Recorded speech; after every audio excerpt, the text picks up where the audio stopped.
Whew. Okay. Hello and welcome to Beyond Reproach.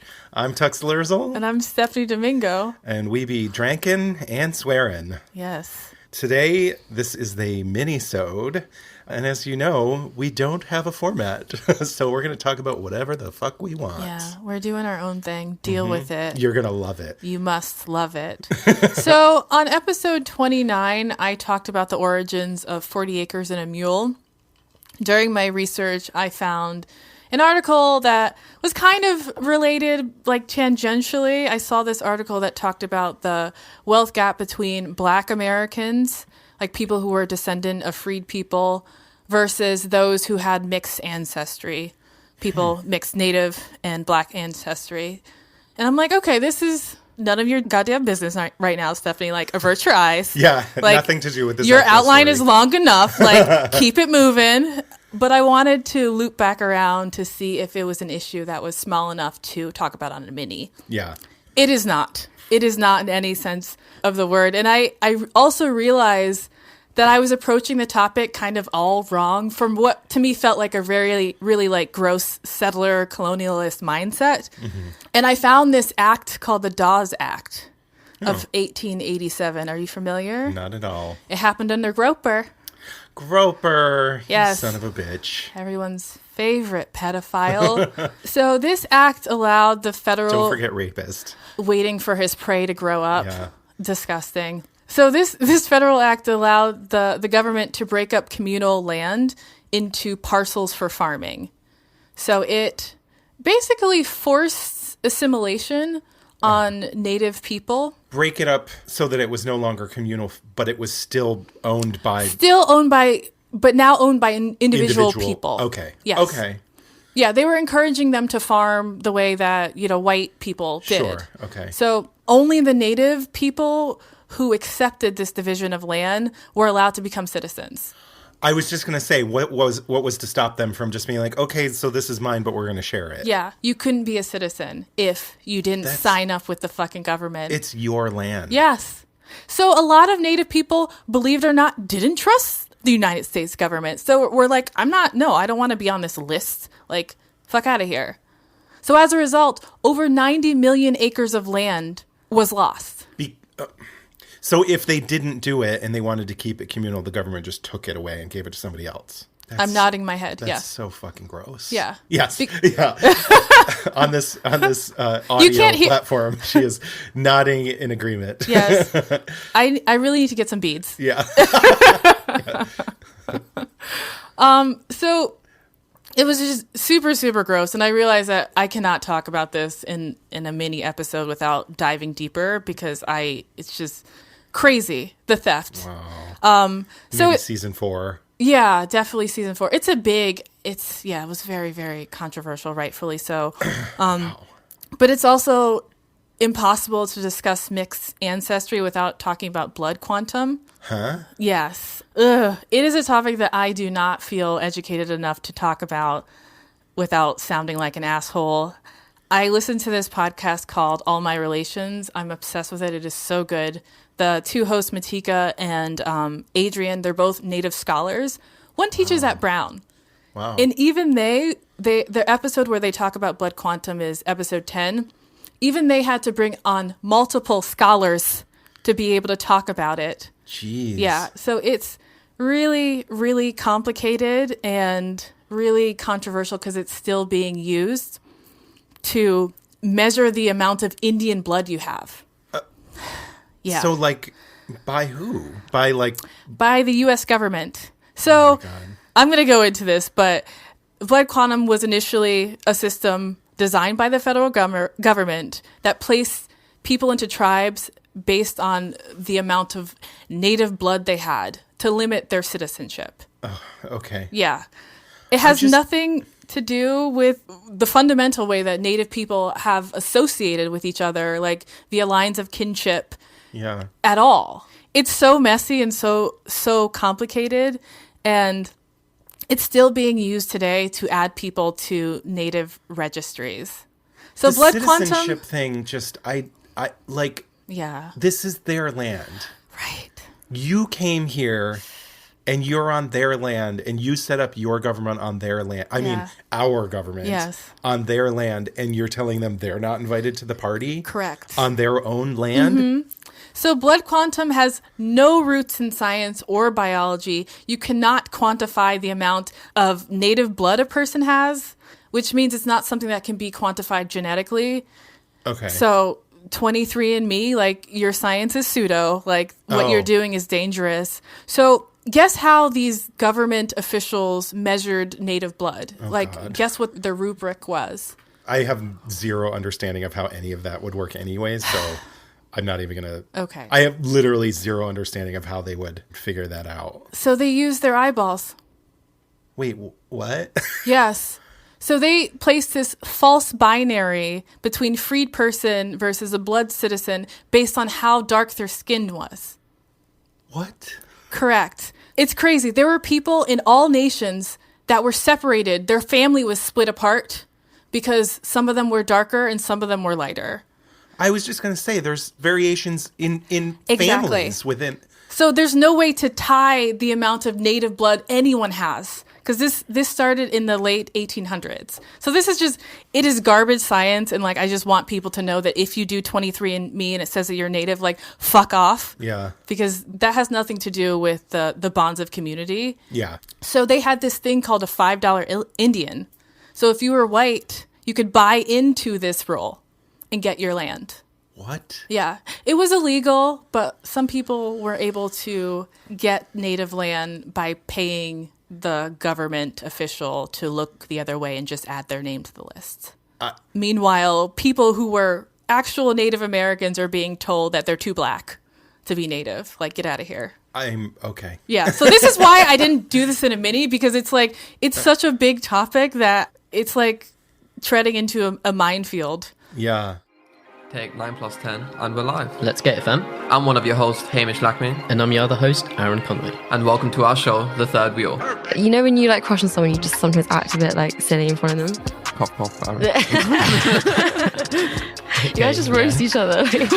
Those are ugly topics to talk about, and they're really uncomfortable. Being out of your comfort zone is where the growth happens. There were children who were carrying guns to school. Children as in like 13 to 16-year-olds. They used to carry guns to school. There were teachers who came before us who had been shot dead by the students. I've realised significantly since before meditating and after meditating how much more I just notice things around me and realise things, and it makes life a lot more just beautiful. So I live in between the seafood market where it's supposed to have first originated and the hospital where it was first sort of confirmed and diagnosed. Like jumping on this podcast, the third wheel. Like, I love being the third wheel right now. It's fantastic. I'm just going to end this conversation about blood quantum here because, again, I have no business talking about it, and just use this as a opportunity to discuss something that Tux and I were recently made aware of by a listener. We received such a beautiful email from a listener. Thank you for that. Yeah. I was having such a shitty day that day. Like, I was fighting with my boyfriend. I'm just like, everyone hates me. And like, I read that email. You sent it to me and you're like, I don't even know what to say to this, I think is what you said. Yeah, like well, first of all, I'm terrible at accepting compliments anyways. Same. So I'm just like, stop looking at me, you know. You throw a blanket over yourself. Yeah.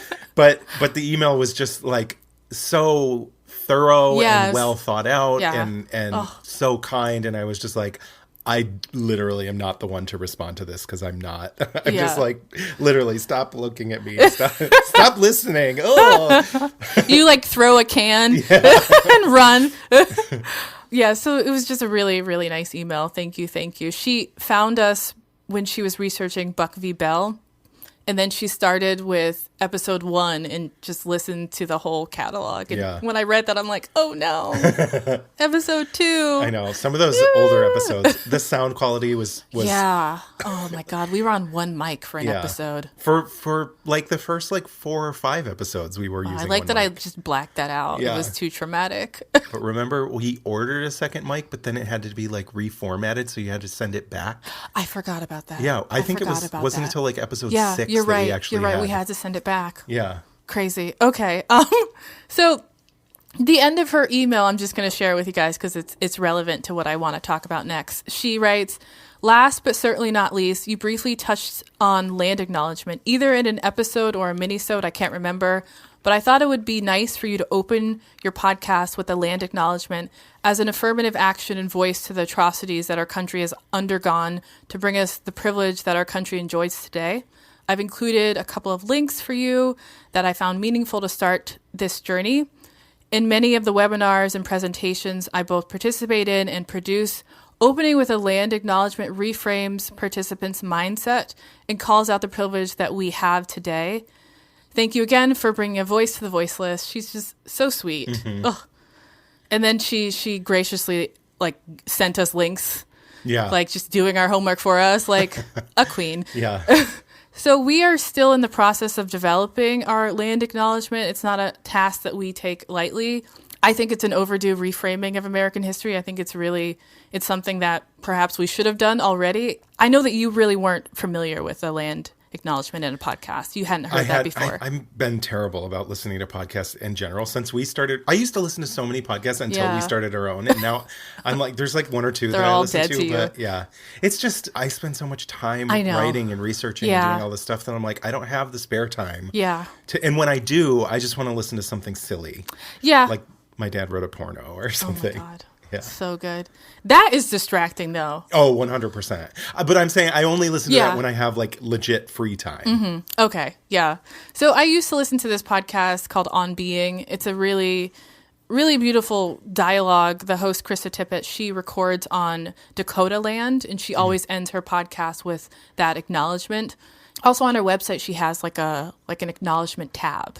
Oh, so cool. I think we should do something like that. We should definitely do that. We just need to work it out. I don't want this to be something that's, done performatively. I know we're not those people, but I want to take time and do it right. Mm-hmm. I think that we could do an episode, a full episode just on Bushwick. I could take the pre-colonial period of time and you could find a scandal, something past that, and we could discuss it in that way. Yeah, that's a really great idea. Because I'm sure the Dutch had lots of scandals. Yeah. At some point in the history of Brooklyn, there's definitely a scandal. So we are on Lenape land. For those who don't know, they were the people who occupied Brooklyn and parts of Queens. And Lenape actually means the people, which I think is really amazing because, we're on the people's land. Yeah. So it just feels right. And I want to take some time to develop this and share it with you guys. Yeah. Hopefully it'll inspire other people. Maybe some listeners will write in and tell us what land they're on. I think it could be a really cool conversation starter, but we want it to feel authentic. Yeah. So the end, I guess. Great. Yeah. Right. I do have a quote from Maya Angelou, she's my favorite. I think she's my favorite poet. Oh God, Nikki Giovanni. She's top two. She has this quote that says, "Do the best you can until you know better. Then when you know better, do better." Oh. Yeah. Yeah, that's great. So simple, so true. Mm-hmm. You do the best you can until you know better. Yeah. And now we know better. And we're going to do better. That, words to live by. Right? Literally. Oh. Yeah. Especially in the current, 2021. Yes. I'm shaking my head. Yes. We need to. I need some beads. We need to get at least some kind of something that hangs off the earphones. Oh yeah. Headphones, earphones. Like some dangling little chandelier earrings. Yeah. Bells. Oh no. I'm like a wind chime all of a sudden. Ooh, little baby wind chimes to hang off of our headphones. I wouldn't be distracted at all. Tim would love that, right? Tim would love that. Yes. I guess our drinks are empty. Yeah, they sure are. Thank you so much for listening to Beyond Reproach. This has been Stephanie Domingo. And Tex Larsel. Thank you to Tim Clough, our editor, sound engineer, our podfather. We could not do this without him. Thank you for putting up with us. Yes. Oh. We're a mess. Always. I can't read. And I'm just Trump can't read. You're no better than Trump. Move to Florida. Oh. Is that it? That's the end? Yeah. Okay, great. Goodbye. Bye, everyone. Bye.